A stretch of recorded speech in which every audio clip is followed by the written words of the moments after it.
That's right, just one more hour till Trace Gallagher. Happy Thursday, everyone. So Kristi Noem hinted that people will now be able to bring more than 3.4 ounces of liquid on flights. But one woman is hoping that they up that to a half gallon.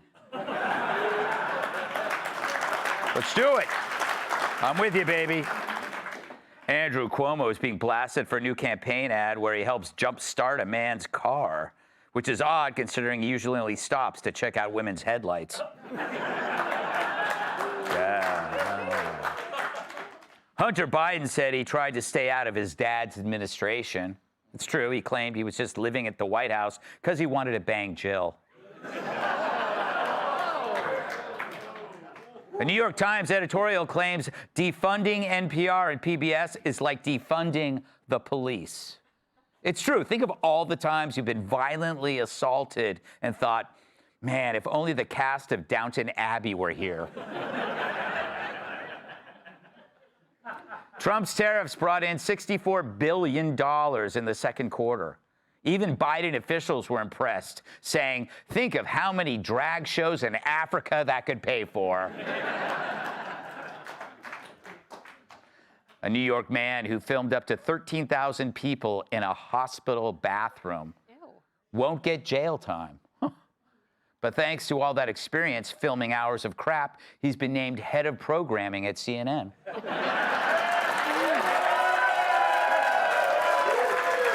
Worked on that one. All right. I apologize for this next joke. On Wednesday, a speeding truck spilled over 20,000 rotten eggs in Lancaster, Pennsylvania. Why was he in such a hurry? Well, he didn't want to be the last one there.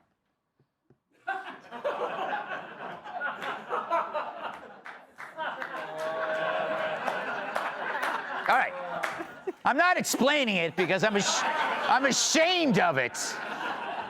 Oh, it gets worse. It gets worse.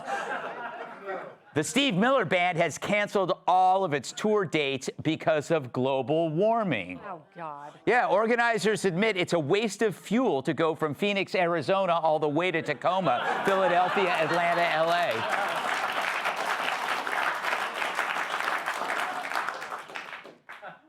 Nice. And finally, according to a new study, magic mushrooms can extend the lifespan of rodents. Yeah. Well, I guess Richard Gere's gerbil gets to go on 2 trips. Yeah, he gets to go on 2 trips now. Not just 1, but 2 trips. All right. So Jill Biden's longtime aide was called to testify on Joe's decline. Well, I hope someone asked him if President Joe Biden was fit to exercise the duties of the president. Was President Joe Biden fit to exercise the duties of the president? On the advice of counsel, I respectfully decline to answer the question pursuant to my Fifth Amendment rights under the Constitution. Gotta say, it's good to see that fella found work since they canceled Portlandia. But that was Jill Biden's so-called work husband, which is like being her regular husband, except with more solid food and less diarrhea.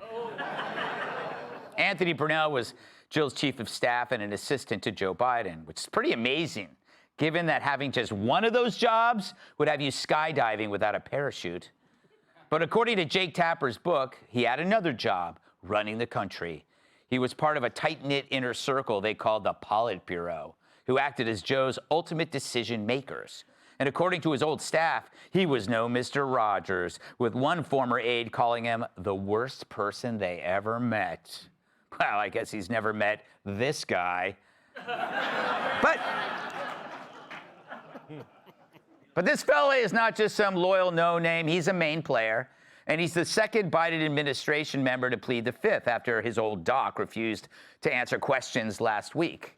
I haven't seen this many people go quiet since Brit Hume asked Special Report if they wanted to see his tramp stamp. So obviously they're hiding something. Like, why would Joe never take any interviews? Who was behind the last-minute pardons? Who made the terrible decisions, the kind that turned a career moderate into a Bolshevik? And why was his schedule emptier than a swimming pool near a burrito truck?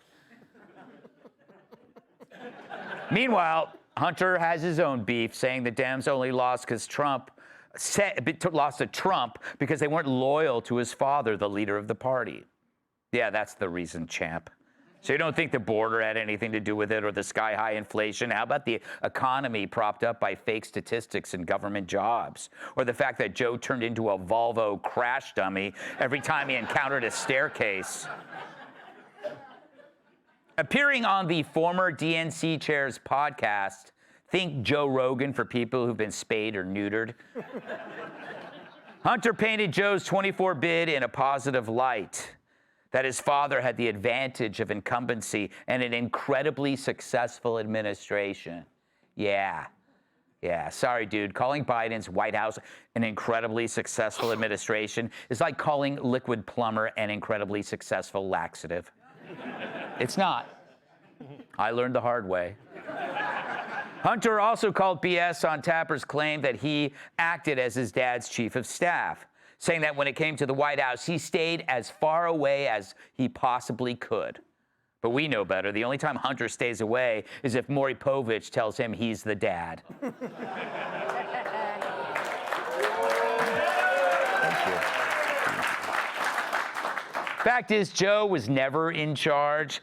That's the real story, and it's one so shameful the media covered it up like black spray paint on Jesse's bald spot. So how do we get these answers? How do we give the most consequential political scandal of our time the justice that it deserves? House Republicans have an idea. Ask Joe and Jill. The GOP isn't ruling out calling on the former first couple to testify. Florida Congressman Byron Donald said he wants to subpoena every member of the Biden administration about the cover-up. He claims he doesn't care if they were a secretary, a janitor, or even Joe's mortician. But I can picture it now. Comer would put Joe under oath, but first he'd have to ask him to turn around.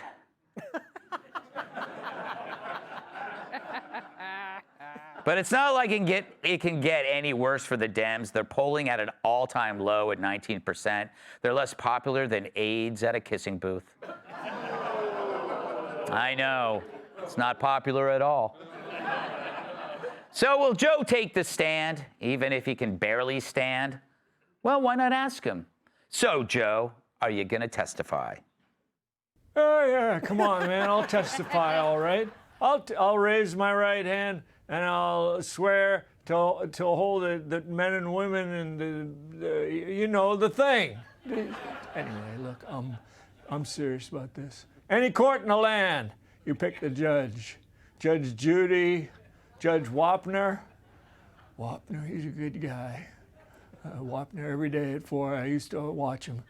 And I remember I went on a road trip with my brother Charlie. And every day I made Charlie pull over the Buick Roadmaster so we could watch People's Court. That's right. And then we ended up in Vegas and counted cards. Made 85 grand. True story, not a joke. Let's welcome tonight's guest. He looks like a guy who files noise complaints before 8 p.m. Fox News contributor Tom Shalhoub. You've seen him at clubs across the country selling hot dogs. Writer and comedian Joe DeVito. He uses big words and gives hope to nerds. Senior editor of the Free Press, Will Roth. And she hates government pork and once interviewed Bjork, host of the Kennedy Saves the World podcast, Kennedy. Tom, did you miss doing Joe Biden? Yeah. Hadn't done that in a while. I know, it's good. It's good to be back. You know, takes you a while to get out of character. Exactly. It's no, I love doing it, even though it's the same joke every time. No, they should not have listen. No hearings? I hate hearings. You never get anywhere with the hearings. The thing is, we all know what happened. We saw it with our own eyes. We saw it unfolding as he was president. And the idea that we're going to discover something, we know he was an old man. He could barely function. But then what about justice? I mean, it's like, what are you going to do? I almost feel bad for these guys. Like this guy was terrible. He couldn't do his job. But you're the chief of staff. I mean, what are you going to do? Like, I wouldn't let him talk either. Yeah. I'd be like, we can't send him out there. That would be malpractice. So, the whole thing's, it's a mystery, Greg. I mean, are you going to get justice? What do you do? I think if we had an actual journalism industry, they would go after this story like a dog on a bone. I just came up with that. But they won't. So it's up to us. And you're right. All hearings are is grandstanding. It's just a bunch of people who want to be on TV, getting their sound bites. It's a lot harder than it looks. So I think, no, I get it, but you offer no solutions. I don't know why I have you on the show. Joe. Oh, thank you. You agree. DeVito, I love that Hunter Biden is accusing the Democrat Party of not being loyal to his dad. He banged his brother's wife. Yeah. His brother died, and he gets his brother's wife hooked on, what, meth? Yeah. And then bangs her. He basically turned her out like a whore. Yeah. Oh. Yeah. Thank you. Oh. That's actually a good plan if your father's Joe Biden, because it's one less name for him to forget. But yeah, Hunter talking about loyalty. I mean, he's in the loyalty program for Motel 6. With every third stay, he gets a free prostitute. Yeah, it's insane. But I think Tom, in a way, has a point that I'm tired of this even being called a cover-up at this point, because we watched it happening. We saw Joe Biden at the debates. I've never seen a debate where the podium had an IV next to it and a handrail. I mean, it was a mess. So I think the only thing we can do is take a look at it and say, how do we stop this from happening again? But the part I want to see is if he was this incapacitated, these pardons have to be null and void, because auto pen, he could work an auto crayon. He was out of it. That's the solution Tom didn't come up with that you did, Joe. Yeah. You stay. Okay, so Will, all right, you kind of get where they're going at. They're saying we shouldn't have a committee, but imagine that the situation was reversed. This was a Republican administration that had a senile president that covered it up with the Dems and the media would go out of their way to destroy it. And instead, we're just going like, move on. That's wrong. All right. Yeah. I mean, you're right. That is what would happen to a Republican. Like, we all know that. Yes. Republicans and Democrats are subjected to different rules by the mainstream press, the legacy press. Mm-hmm. But, hasn't this really taught us that maybe we don't even need a president? Like, I mean, isn't that sort of the big lesson? And not only that, you think about it, it's like maybe there's this new world order, this global cabal that controls everything. Mm-hmm. And then you find out it's really just kind of like a bunch of dopes. It's like Joe Biden, who at his best was, not a genius, let's say. Yeah. And then his closest friends, his people and everything, also probably not the brightest people in America. And they're running the show. The federal bureaucracy is marching along. The cabinet secretaries are doing their things. Yeah, a lot of bad stuff happens. Yes, but a lot. But it's the same bad stuff that would have happened if Biden was competent and with it. Okay, I agree that the difference between no Biden and Biden in a Biden administration might be minimal. Yeah. But they got him into the White House based on a moderate thing, and then we end up with no border, all this trans hysteria, criminal justice reform that lets people out, and people like you, Will, on this show. Thank you, Gregory. You're welcome. It's always good to see you. It's great to see you. Later, drinks. Kennedy. Hi. How are you? So good. Great. So Joe brings up a good point about, okay, let's say you don't go after them in the sense of a committee hearing like they did with January 6th, which was this big theater, but you go after the pardons and you go after the commutations. There was two different things, I think. Is that possible? We've talked about this. Well, if it is possible, I think Democrats would be all ears and all eyes because they want to figure out how to undo everything that Trump is doing right now. And they will anticipate. So if the precedent is that you can go ahead and pardon 4,000 plus people, then why wouldn't the Trump administration do that? Why, I'm sure there are plenty of people who are unjustly imprisoned and have been a victim of the criminal justice system across the country that they would also like to pardon. And Democrats will try and undo all of that. But it will fall on deaf ears because where was the outrage? And that's the problem with the whole thing. I mean, that's my biggest issue with the political system that we have is if the other guy was doing it, you would be incensed. But if your guy is doing it, you're enthralled. Like you can't get enough of it. And can we just stop putting a microphone in front of Hunter Biden's face? For him to say stupid things like, yeah, Jay Tapper said I was the chief of staff, and I wasn't the chief of staff. I lived there, but I never went there. And he has this like really high, goofy voice that's just impossible to listen to. And it's like, if they chose Hunter Biden, if that dumb committee, if that committee of idiots chose Hunter Biden to be like the main guy, it's like, boy, did we dodge a bullet. And when they put the mic in front of his face, he tries to light it. All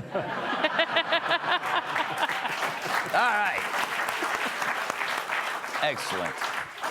That's how you do it, Tom. Up next, the media plays the victim. Click here to subscribe to the Fox News YouTube page to catch our hottest interviews and most compelling analysis. You won't get it anywhere else.